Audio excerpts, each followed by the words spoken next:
এত কম বয়সে বিয়ে দিও না, এতে মেয়ের ক্ষতি। সব শেষ হয়ে গেল। ঈশ্বর, তোর বাবা তো কত তাড়াতাড়ি চলে আসে, আজকে এত দেরি। দুই পরিবারের ওপরে হঠাৎ করে কালবৈশাখী ঝড়ের মতোই বিপদ নেমে আসে।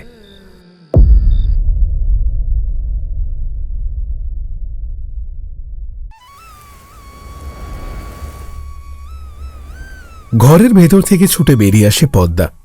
মা, আমি আসছি বলেই পদ্মা দৌড়ে ঘর থেকে বেরিয়ে যায়। পদ্মার মা মিনতি ও ঘর থেকে বেরিয়ে আসে, বলে, ওরে যাস না বলছি। মেয়েটাও হয়েছে ডিঙ্গি, একটা কোনো কথা শোনে না। ওর বাবা আজকে আসুক দিকে। ওর বয়সী মেয়েগুলো ঘরে কত কাজ করে, আর আমার মেয়েটা দেখো সারাক্ষণ পাড়ায় পাড়ায় ঘুরে বেড়ায়। ও বাবা, আকাশে আবার মেঘ দেখা যায়। বিকেল হয়ে গেছে, যাই দিদিদের বাড়িতে কাজে যাই। মিনতিও বেরিয়ে পড়ে মালতীদের বাড়িতে কাজে যাওয়ার জন্য। রাস্তা দিয়ে আসার সময় হালকা হালকা ঠান্ডা বাতাস বইতে শুরু করেছে চারিদিকে। একটা ঘন কালো মেঘ ছেয়ে গিয়েছে। ভালোই করেছি ঘরে তালা লাগিয়ে দিয়ে। মেয়েটা যে কখন আসবে তার তো কোনো ঠিক নেই। আজকে বললাম ওকে বাইরে যাস না, তাও শুনলো না। থাক, বাইরেই পড়ে থাক। মিনতি রাগে গজগজ করতে করতে চলে আসে মালতীদের বাড়িতে। ঘরে ঢুকতেই মালতী বলে, বাবা, তুমি এলে? আমি তো ভাবলাম বুঝি আসবে না। কেন দিদি, কেন গো? কখনো কি আমার কাজে কামাই হয়েছে? আসবো না মানে? তোমাকে এই অবস্থায় কাজ করতে দেবো আমি? হ্যাঁ, এত দেরি করলে কেন তাহলে? আর কইও না গো দিদি, আমার মেয়েটার জন্য হয়েছে যত জ্বালা। ঘরের একটা কুটো কেউ নাড়ে না। ভাবছি এবার তাড়াতাড়ি বিয়ে দিয়ে দেবো, যাতে ঘাট থেকে ঝামেলা না আমি। এই ঝামেলা নামাতে পারলে যেন আমি বেঁচে যাই। তুমিও না সত্যি এমন এমন কথা বলো। পরে কথা কইছি, আগে বাইরের কাজগুলো সারি। এই ঝড় বৃষ্টি এলো বলে। মিনতি তার কাজে লেগে পড়ে। গরুদের খেতে দেওয়া, বাসন ধোয়া, উঠোনে ঝাড় দিতে দিতে অবশেষে ঝড়টা জোরেই শুরু হয়। চারিদিকের ধুলো আর পাতা আবারও উঠোনে এসে পড়তে থাকে। তুমি উঠে আসো, উঠান ঝাড় দিয়ে আর কোনো লাভ নেই। ঝড় বৃষ্টি এলো বলে ভিজে গেলে আবার ঠান্ডা লেগে যাবে। তাহলে তুমি বসো দিদি, আমি একটু চা করে আনি। মিনতি চলে যায় রান্নাঘরে চা করতে। তখনই মালতী চিৎকার করে বললে, একটু তেলে ভাজা করো না, এই বৃষ্টিতে বসে বসে খেতে খুব ভালো লাগে। সারাদিন তো ঘরে একা আর ভালো লাগে না, তুমি এলেই দুদণ্ড কথা বলার লোক পাই। তুমি তোমার জন্য চা বসাবে? মিনতি চায়ের কাপ আর তেলে ভাজা নিয়ে বাইরের বারান্দায় এসে উপস্থিত হয়। দুজনেই বাইরের বারান্দায় বসে গল্প করতে থাকে। সত্যি দিদি, তোমার মতো লোক হয় না গো। আরো তো দুটো বাড়িতে কাজ করতে যাই, কই তারা তো আমার সাথে এমন ভাবে মেশে না। কথা বলতে বলতেই দুজনেই বাইরের দিকে তাকায়। ততক্ষণে ঝড় উঠেছে। দূরে আম গাছ থেকে টুকটুক করে আম পড়ছে। হ্যাঁ গো, তোমার চিন্তা হয় না তোমার মেয়েটা যে বাইরে আছে? হ্যাঁ গো দিদি, কতই না চিন্তা হয়। তুমি ওর পড়ালেখাটা বন্ধ করে খুব ভুল করেছো গো। তা তো বুঝি দিদি, কিন্তু পড়াশোনা চালাতে যে ভীষণ খরচা। ওর বাপ তো রিক্সা চালায়, আমি তিনটে বাড়িতে কাজ করি। কত করে আয় হয় বলো? বড় তো হয়েছে, উঁচু ক্লাসের বই, আরও কি সব ব্যাপার স্যাপার, অত কি পেরে উঠতে পারি? যদি ওর বাপের একটা রিক্সা থাকতো তাহলে হয়তো ভালো হতো। মেয়েটার একটা হিল্লে করতে পারলে বাঁচি গো দিদি। এত কম বয়সে বিয়ে দেবে? শোনো, দেখবে মেয়ে শুধরে যাবে। ওকে তো কোনো একটা কাজেও ভর্তি করিয়ে দিতে পারো। এখন তো গ্রামে গ্রামে সেলাই কড়াই কত কিছু শেখাচ্ছে। বাবা, আমার মেয়ে আবার করবে কিনা কাজ? হ্যাঁ, এক গ্লাস জল গড়িয়ে খায় না। দুজনেই চা আর পকোড়া খেতে খেতে কথা বলছিল। এমন সময় সেখানে চলে আসে পদ্মা। সে একেবারে ভিজে চুপসে গিয়েছে। মা, তুমি চাবি দিয়ে দিয়েছো? পদ্মাকে দেখেই মিনতি তেলে বেগুনে জ্বলে ওঠে। হ্যাঁ, আমি ঠিক করেছি তুই আজকে বাইরেই থাক। তুই আজকে বাইরেই থাকবি। তোর বাবা আসুক, তোর কয়েকদিনের মধ্যে আমি বিয়ের ব্যবস্থা করছি, দাঁড়া। তুমি বিয়ে বিয়ে করো না তো মা, চাবি দাও, চাবি দাও। দেব না। এই পদ্মা, উঠে আয়, তুই তো পুরো ভিজে গেছিস। গামছা নিয়ে গা হাত পা মুছে নে, তোর মা চা করেছে, ভালো লাগবে। আর মাস একেবারে আমার কালি করে দিল মেয়ে ছেলেটা। বৃষ্টিতে ভিজে ভিজে পাড়ায় পাড়ায় কি সব করে বেড়াচ্ছিস? দুটো নারকেল কুড়িয়েছি, আর কত আম কুড়িয়েছি জানো? ধন্যি করে দিয়েছে। ও বাবা কাকি, তোমাদের আম গাছের তলায় কত আম পড়েছে। এই বলে পদ্মা আবারও আম গাছের তলায় আম কুড়াতে যায়। এদিকে ঘন ঘন করকর করে বাজ পড়ছে, ঝড় বাতাসে গাছ এপাশ ওপাশ দুলছে, কিন্তু পদ্মার ওইসব দিকে কোনো ভ্রুক্ষেপ নেই। মিনতি আর মালতী ভয়ে জড়সড় হয়ে গিয়েছে। সে আম তুলছে আর গামছায় রাখছে। কিছুক্ষণ পর এক গামছা ভরে আম নিয়ে এসে সে বলল, দেখো কাকি, কত আম পেয়েছি, তার মানে পাঁচুদেরও আম গাছের তলায় অনেক আম পড়েছে। বলেই পদ্মার একটু দাঁড়ায় না, সঙ্গে সঙ্গে দৌড়ে চলে যায়। আর এইদিকে মিনতি আর মালতী দুজনেই হাঁ করে তাকিয়ে থাকে। ভিজুক, ও সারাদিন ভিজুক, তারপর ঠান্ডা লাগলে দেবো একদম ঝেঁটার বাড়ি। পারো বটে, তোমাদের এইভাবে বেশ কেটে যায় বলো। জ্বালা জ্বালা দাঁড়াও না দিদি, তোমারও হবে, একটু সবুর করো। তবে আমার মেয়ের মতন হলে তো গেল। তুমি বসো, আমি যাই, তবে ভুলেও কিন্তু নিচে নামবে না। মিনতি রান্নাঘরে চলে যায়। সে জানে আজকে ঝড় বৃষ্টি হচ্ছে মানেই তার দিদি খেতে চাইবে খিচুড়ি। তাড়াতাড়ি রান্না বসিয়ে দেয় সে। কিছুক্ষণ পর পদ্মা আবারও এক গামছা আম নিয়ে এসে লাফাতে লাফাতে ঘরের বারান্দায় উঠে দাঁড়ায়। তাকে আসতে দেখেই মালতী এগিয়ে যায়। হ্যাঁ রে পদ্মা, মাকে এত জ্বালাস কেন? কোথায় জ্বালাতন করলাম বলো তো দেখি? মায়ের কথা শুনতে পাস না? এত ঝড় বৃষ্টির মধ্যে কেউ এ পাড়া ও পাড়া ঘুরে বেড়ায়। না ঘুরলে আম কুড়াতাম কি করে বলো তো দেখি? এত আম নিয়ে তুই কি করবি? জানি না কি করব। জানিস, ছোটবেলায় আমার খুব ইচ্ছে ছিল আমি কিছু একটা করব, তাই জন্য আমি লুকিয়ে লুকিয়ে আচার তৈরি করা শিখেছিলাম। চল আজকে আমরা আচার তৈরি করি। মিনতি দিদি, বটি আর বাটি নিয়ে এসো তো।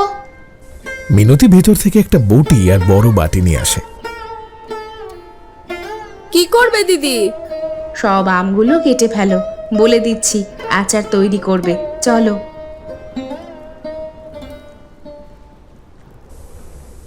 ওখানেই বসে মিনতি আম কাটতে শুরু করে। এসেছিস তুই? কেন, বাইরেই তো থাকতে পারতিস। আজকে তোর বাপকে বলে তোর বিয়ে দেবো, দেখ কালকে। সারাক্ষণ শুধু বিয়ে আর বিয়ে, দেখবে ঘর ছেড়ে যখন পালিয়ে যাব না তখন বুঝতে পারবে। বাবা, তাহলে তো ভালোই হয়, বাতাস লাগে আমাদের, আর কোনো দায় দায়িত্বই থাকবে না। তা তো বলবেই, পড়ালেখা করতে চেয়েছিলাম, তা তো তুমি করতে দিলে না। আমি কি আর সাধে তা করেছি? তুই তো জানিস আমাদের অবস্থা।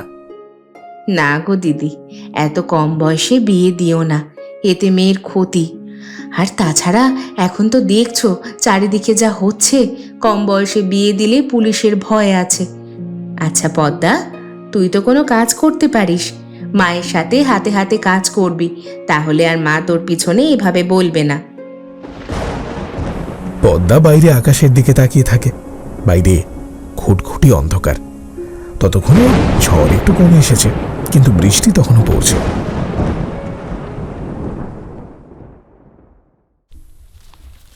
মালতীদের বাড়ির সমস্ত কাজ সেরে মিনতি আর পদ্মা বাড়ি ফিরে আসে।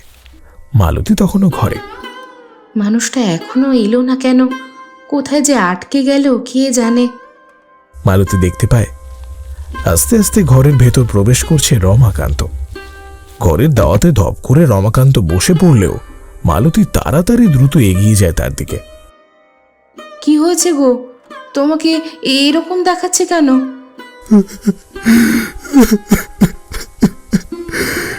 শেষ হয়ে গেল, সব শেষ হয়ে গেল। ঈশ্বর! আরে কি বলছোটা কি? আমাকে খুলে বলবে তো, কি শেষ হয়ে গেল? সর্বনাশ হয়ে গেছে, সর্বনাশ, অনেক অনেক বড় সর্বনাশ হয়ে গেছে। আমার আমার কাজটা চলে গেছে। এবার তাহলে কি হবে? জানি না কি হবে, কিভাবে চালাবো সব কিছু বুঝতে পারছি না। কত টাকা জমিদার বাবু পায়, আমাদের আমাদের এবার কি হবে? আমি আমি কিছুই বুঝতে পারছি না।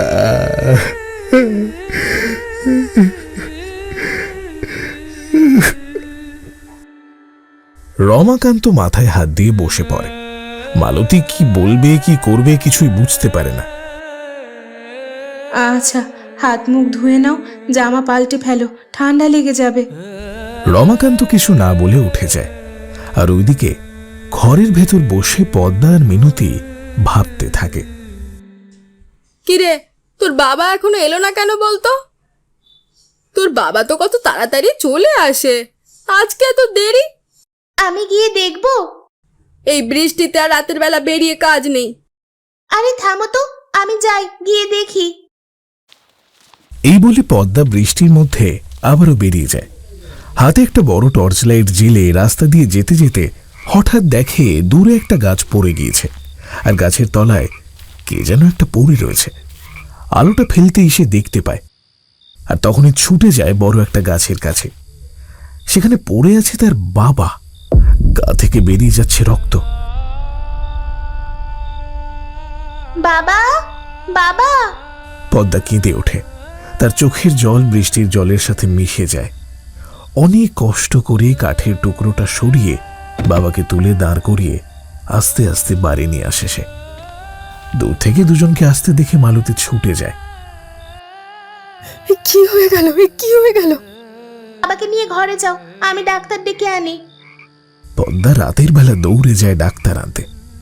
দুই পরিবারের ওপরে হঠাৎ করে কালবৈশাখী ঝড়ের মতোই বিপদ নেমে আসে।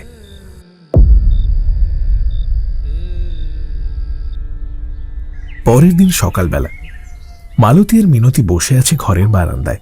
দুজনের মাথায় খুব চিন্তা। এবার কি হবে বুঝতে পারছি না। আমার এই অবস্থা, এই সময়তেই তো বেশি টাকা পয়সার দরকার, আর দেখো কি বিপদ ঘনিয়ে এলো। আমাদেরও গো দিদি, কি যে হলো, ঝড়ে পুরো লন্ডভন্ড করে দিল সব। এমন সময় পদ্মা লাফাতে লাফাতে 2 ব্যাগ আম নিয়ে মালতীদের ঘরে আসে। আরে ওই মেয়ে, তোর কি লজ্জা শরম নেই? আমাদের এই বিপদের সময় তোরা তো আনন্দ হচ্ছে। হ্যাঁ রে, তোমরা না বড্ড বোকা। কালকে আমাকে এত বড় বড় কথা বললে, আর আজকে দেখো কেমন ভেঙে পড়লে তোমরা। শোনো, আম কম কুড়ায়নি। এই বিপদের সময় তুই আবার কি কথা বলছিস? বিপদ যখন এসেছে কেটে যাবে ঠিক, কাল বৈশাখী ঝড়ের মতো। কিন্তু আমরা যদি ওইসব নিয়ে বসে থাকি তাহলে তো হয়ে গেল। এই সময় আমাদের উচিত পরিবারের পাশে দাঁড়ানো। আমরা এই আমের আচার তৈরি করে বিক্রি করব, তাহলে তো ভালো একটা উপায় হবে। কি বলো মা, কি বলো কাকি? আমি কিছু ভুল বলেছি?